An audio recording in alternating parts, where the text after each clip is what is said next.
Hi, I'm John, and this is my wife, Janice Fedorko, from 2005 Westfield Drive, and we thought we'd use this afternoon to show everybody our Halloween decorations, which we followed up by our Christmas decorations, and encourage people to either drive by and get pictures or looks, and also come by Halloween night. Yeah, I'm Richard Bro, and we've been doing this place since like 2009. And the way we start out, we got these big crates we keep these things in, and they're numbered.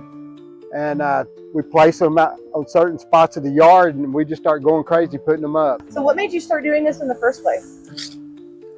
So it was about 2009. I had went to the Sears in Irving, and it was after Christmas, and I had taken his daughter clothes shopping, and I was walking through one of the departments, and I noticed there was a clearance display on Christmas decorations, and there was this one beautiful carousel, and it was Giant. I think it was like $500 and something. I was like, gosh, but it was 75% off, Plus, and that plus I got I think a 15% discount. I ended up getting it for like $75. Yep.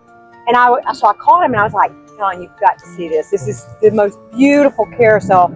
And of course, Carlota's in the background already saying, Dad, we got to get it. Dad, we got to get it. So she kind of ambushed me on the call. And he was like, are you kidding me? It's marked down that much? And I was like, yes. Yeah. So he's like, get it. So I got it, and then from there it just started snowballing. So it started with Christmas. It started with Christmas. It did. Okay. So when did y'all start doing Halloween? That following year as well, or maybe even It was the year That after. carousel just went down a couple of years just ago. a couple of years ago it died, yeah. So how many did you start with? Your first display? 6 or 7.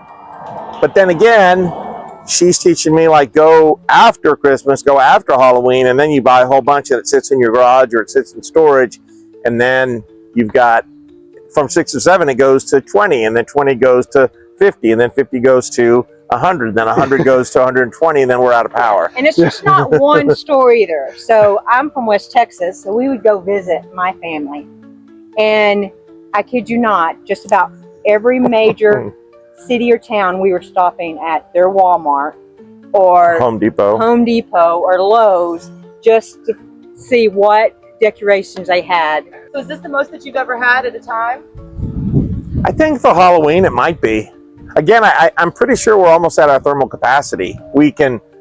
I could run another quart from the garage, which is on a different breaker, but there is a limit as to how much juice we can draw from the house. We go by lighting. The ones that light up better get spots out here in the darker areas, and the ones that lose their brightness, we try to keep them over here up under this street light where everybody can see them. And that's because you can an inflatable will sometimes lose its lighting but not lose its air motor. And so we have that street light there. We also have our own supplemental lights, but a lot of these inflatables have lights coming up from underneath because they've lost the lighting ability, but they still have the blow up ability. Once you lose the blow up ability though, the inflatable has to be trashed. And unfortunately these things do not have a long useful life. And I think a shout out to my neighbors who I won't name, but we do have to borrow power from them because we've run out of electricity at our house. So how many electrical cords do you use? Hundreds. The 20, yeah, we have a big Like 50 gallon tub, to like full of them. Yeah. 20 foot and 30 footers. Storage is the challenge. And the other thing is like you can replace inflatables, and there's discounts after Halloween, there's discounts after Christmas, but there's never a discount on extension cords. So which one is, like, what's your favorite one out here? I like the girl swinging from the tree. Unique. I mean, it represents horror, right? If you saw a horror movie or show, it's something typically you would see. And Richard, do you have to put that up there? John did that. Yeah. I held the ladder to make sure he didn't fall. Richard is a phenomenal inflatable guy, but he does have a bit of a ladder issue. This is my favorite inflatable because I feel that if I was in trouble, he'd take up for me. but you can't get one like that anymore. And so I really like him, and I like the spiders. Why can't you get one like that? They just don't make them. It's a real hodgepodge of every year it changes. You know, the themes that, you know, when we first started this, you didn't have the scary clowns, you didn't have the creatures that are looking like they're coming out of the ground. That's a relatively new thing. Beetlejuice obviously became a big thing. So it's, I don't know, but he just fits there perfect. He lights up well, and you know, it kind of opens right up to the driveway to the top, and so I think people like it. I like it too. But the spiders on the top of the house, just because I appreciate the engineering that went into getting them to be able to stay up there. Spider inflatables up on the roofs, and I had to build a contraption that have it welded, that was specifically done with the angle of the roof in mind, that had a pole for support, so that we can put inflatables on the roof at Christmas and at Halloween. Is this like a cell? Before he engineered the tool, things would literally Fly, tumble over. yes. Oh, like a cell on a boat. And again, Catch it. very patient wife. How do you get these to stick? Oh, those are just suction cups and strings that you can kind of see the strings if you look hard, but that can all be done at ground level with your feet on the ground. Doing stuff up there, Yeah. and you had to get the big piece of metal up there to sit on the roof. That wasn't easy either. But come right here and check out the big eyeballs in the backyard. Yeah, at night, and you can kind of see the skeletons hanging in the foreground before them above that. Yeah, so at night, those eyeballs are peering out at you from the darkness. Yeah.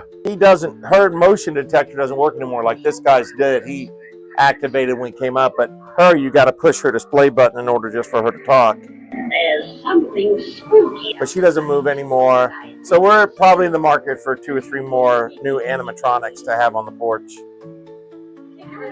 A little sentimental to get. It's a little hard to get rid of her. She's the OG. She is the OG. So how many kids do y'all have that come trick or treating? So it's increased every year. Yeah, it grows. There must be some network about people that talk about it. Last year, I think we had about 800. And we count all the candy bags that Janice bags up. And so we get a lot of kids. Wow. And then what about like throughout the month of October? Like when does traffic start to get really bad? Is it when it gets closer to Halloween? Yeah. People will stop? Yeah. I mean, people still stop now and talk to Richard or me or our mother-in-law who happens to live with us, and my mother-in-law. And they wave and they talk and they say thank you. And that's kind of why we do it, is the kids just have such a, I mean, their eyes are gigantic. Yeah. And the weird thing is, Richard, you remember this too, there was that kid that comes down from Cyprus. I don't know who they are, but Richard has had to, there's a lot of inflatables here, right? Richard had to move spots of 2 inflatables, and the kid told us, like, oh, you moved that inflatable. And I'm like, Every year, multiple times a day. multiple times a day. I'm like, how did you remember that we put a witch here and a pumpkin here and we switched around? He just is so fixated on it. Wow. So do they stop and take pictures like throughout the whole month? Yeah, and there's a lot of people on Christmas morning will come and take family pictures here. Thanks for doing our tour.